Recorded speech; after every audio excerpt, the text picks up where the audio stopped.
آخرت کی اجر و ثواب کی غرض جو ہے اس سے بھی اپنے دل کو پاک کریں، کیونکہ اہل تصوف کا جو نظریہ یا یہ طبقہ ہے وہ ما سوا اللہ کے کسی اور چیز کے متلاشی نہیں ہے، وہ اللہ کے قرب کے متلاشی ہیں، کسی اور جانب وہ نگاہ ہی نہیں اٹھاتے، نہ ان کی طلب کوئی کرامت کی ہے، نہ مرتبوں کی ہے، نہ معجزوں کی ہے، نہ کسی مرتبے اور مقام کے وہ طلبگار ہوتے ہیں۔ اور یہ اہل تصوف کا طبقہ در حقیقت خالص ترین اس کی بندگی بغیر کسی لالچ سے بے غرض ہو کے جو ہے خلوص کے ساتھ اس کی بندگی کرنا اور اسے یاد کرنا، یہ ان کا مذہب اور شیوہ ہے۔ تو اس لیے وہ کہتے ہیں کہ عقبہ جو ہے یہ بھی ایک بہت بڑا فریب ہے۔ حضرت سلطان العارفین سلطان باہو سرکار نے فرمایا، وہ فرماتے ہیں کہ 4 قسم کے لوگ ہیں، 4 قسم کے لوگ ہیں، 4 قسم کے طبقے ہیں۔ ایک طالب دنیا، ایک طبقہ دنیا کا طلبگار ہے، دوسرا طبقہ جو ہے وہ عقبہ کا طلبگار ہے، وہ جنت کے لیے عبادت کرتے ہیں، اللہ کے لیے عبادت نہیں کرتے، اور عبادت تو اللہ کی ہے نہ کہ جنت کی، کیونکہ جنت جو ہے وہ مقام مخلوق ہے، وہاں تو نیک لوگ ہوں گے، مقام خالق نہیں ہے۔ مقام مخلوق کی عبادت کرنا جو ہے یہ بھی فریب ہے، یہ بھی حجاب ہے۔ اس لیے اہل تصوف نے اس کو شرک اور کفر بولا ہے کہ جنت کی طلب اگر آرزو رکھی جائے کہ وہاں مجھے حوریں ملیں گی اور سجدوں میں جو ہے وہ وہی چیزیں ہیں، تو در حقیقت جو آپ کی نیت ہے، آپ اپنی نیت کو سجدہ کر رہے ہیں۔ تو سجدہ کیا ہے؟ سجدہ در حقیقت آپ کی نیت کا نام جو ہے اس کا نام سجدہ ہے۔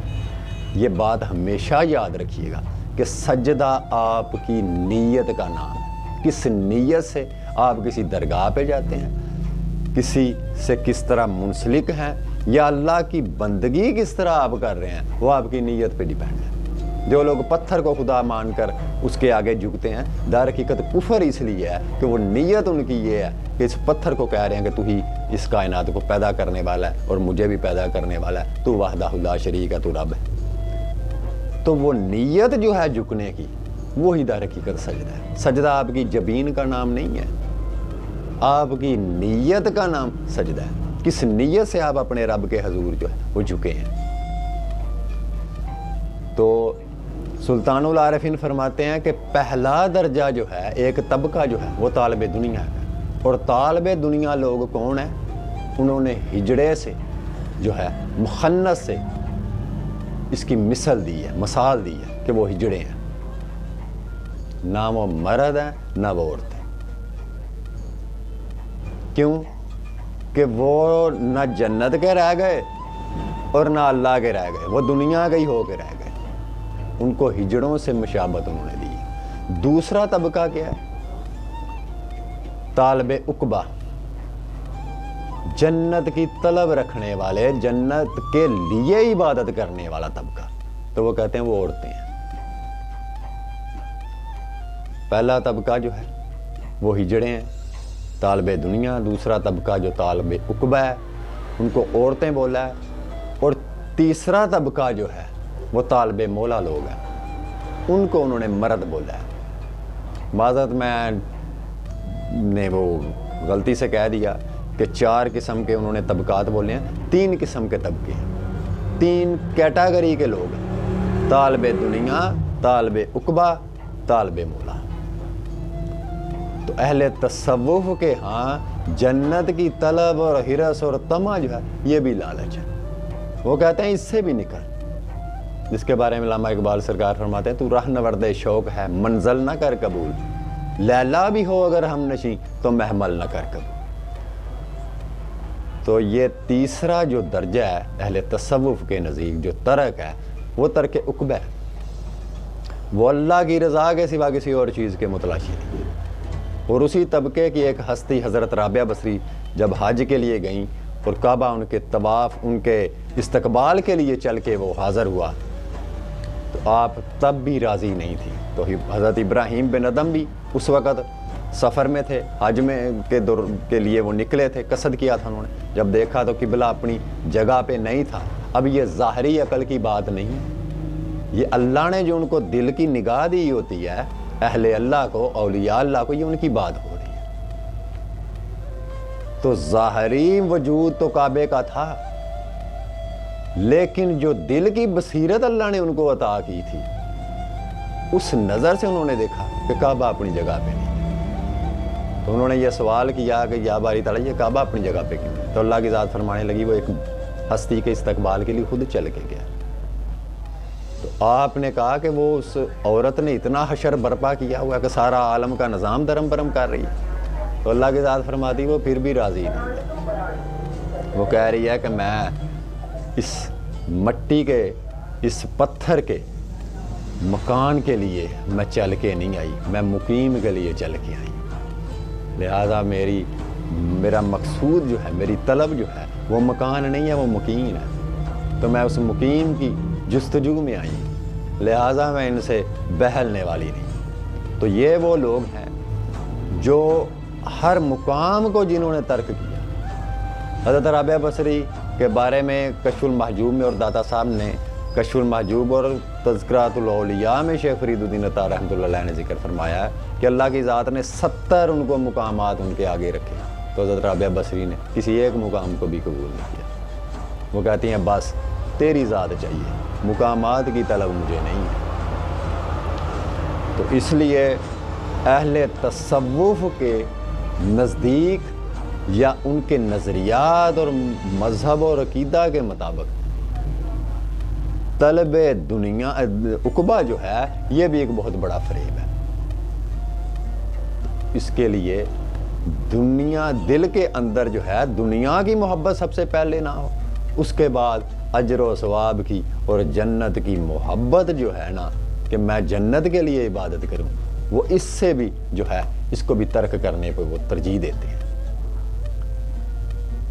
تو میں اس لیے آپ کے سامنے یہ کچھ مسائل لے کے آتا ہوں کہ جن لوگوں کو ان چیزوں کا شعور نہیں ہے یا ایسی کچھ تعلیمات جو ہے اس سے روشناس نہیں ہے، تو اس لیے میں ان کے آگے یہ چیزیں لے کے آیا ہوں۔ اور دوسری بات یہ ہے کہ اہل تصوف لوگ در حقیقت وہ بزرگان دین ہیں جن کی وجہ سے اسلام پھیلا۔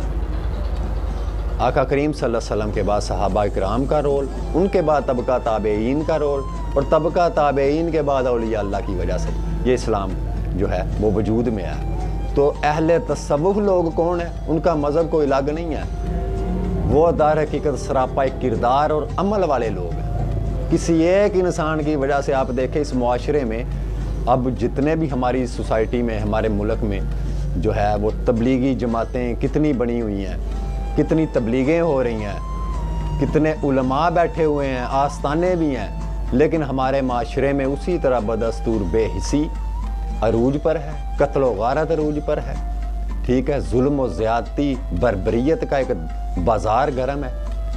لیکن ان آستانوں نے اور ان علماء جو بیٹھے ہوئے ہیں دین کا پرچار کرنے کے لیے، اور دوسرا وہ جماعتیں جو ہیں، انہوں نے اس معاشرے کو کون سا اخلاقی طور پہ بدل دیا۔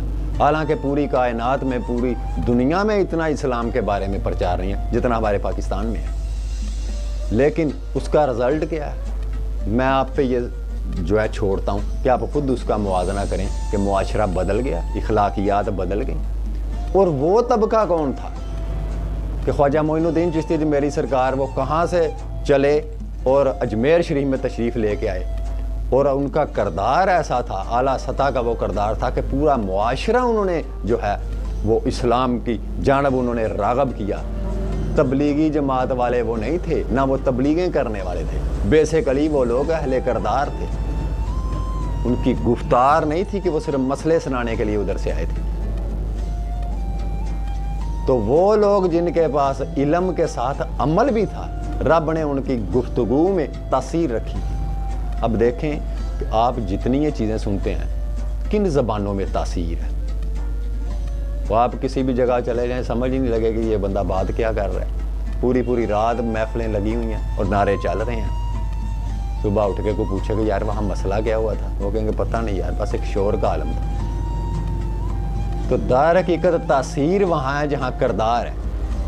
تو اس لیے اہل تصوف کوئی الگ مذہب نہیں ہے، کوئی فرقہ نہیں ہے اہل تصوف در حقیقت وہ ہیں جو اہل کردار ہیں۔ دیکھیں امام احمد بن حنبل رحمۃ اللہ علیہ اتنے بہت بڑے فقہ کے امام، اور ان سے کسی نے سوال کیا کہ آپ اس درویش بشر حافی کے پیچھے ننگے پاؤں بھاگتے ہیں، تو آپ اتنے بڑے عالم ہو گئے کہ عام ان پڑھ آدمی کے پیچھے کیوں بھاگتے ہیں؟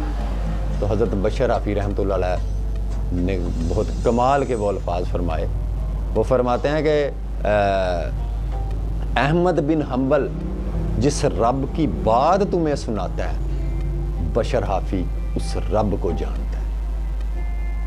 تو ماننے میں اور جاننے میں بڑا فرق ہے۔ اس لیے اہل تصوف کا طبقہ جو ہے یہ رب کو جاننے والے لوگ ہیں، اور دوسرے جو لوگ ہیں جو اس دور کی میں بات کر رہا ہوں، امام احمد بن حنبل کی نہیں، اللہ ان کے درجات بلند کرے، وہ تو ہم لوگ تو ان کے قدموں کی جوتیوں کی خاک جیسے بھی نہیں ہیں۔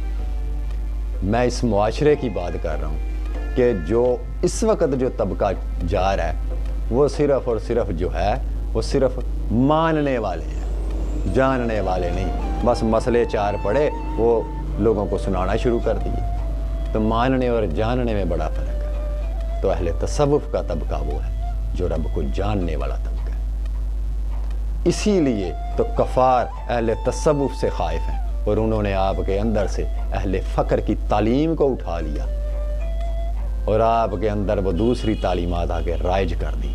اسلام کے اندر ایک اور اسلام جو عمل سے خالی اور صرف مسلوں تک ہے، تاکہ یہ لوگ اہل فقر کے راہ پہ نہ چل پڑیں، وگرنہ یہ لوگ جو ہے اس کائنات میں انقلاب برپا کر دینے والا طبقہ یہ ہے۔ وہ خائف ہیں ان لوگوں سے جنہوں نے ایک شخص نے پورے معاشرے کو بدل دیا۔ بابا فرید سرکار نے دیکھیں پاک پتن میں کیا رول ادا کیا۔ اس وقت وہاں عالم کیا تھا، جہالت کیا تھی، بت پرستی کتنی تھی۔ داتا گنج بخش شرویری رحمۃ اللہ علیہ لاہور میں جب آئے تو وہاں لاہور میں مسجدیں نہیں بنی ہوئی تھی، اسلام کا بڑا پرچار نہیں تھا۔ یہ ایسے وہ لوگ ہیں اہل تصوف جنہوں نے پورے معاشرے کا نقشہ ہی بدل کے رکھ دیا۔ کیوں کہ یہ صاحب کردار لوگ ہیں، صاحب گفتار لوگ نہیں تھے۔ تو اس لیے معراج کا یہ موضوع تھا۔ کسی کو میری بات ناگوار گزری ہو، بری لگی ہو، میں پھر بھی ان سے معافی مانگتا ہوں، تو مجھے معاف کر دیں اگر میرے کسی بات سے کسی کی دل آزاری ہوئی ہو۔ تو اس لیے یہ جو ترک عقبہ ہے یہ صوفیاء کے ہاں بڑا مقدم ہے۔ اللہ سب کو اور مجھے بھی اس راہ کو سمجھنے اور اس پر عمل کرنے کی توفیق عطا فرمائے۔ اللہ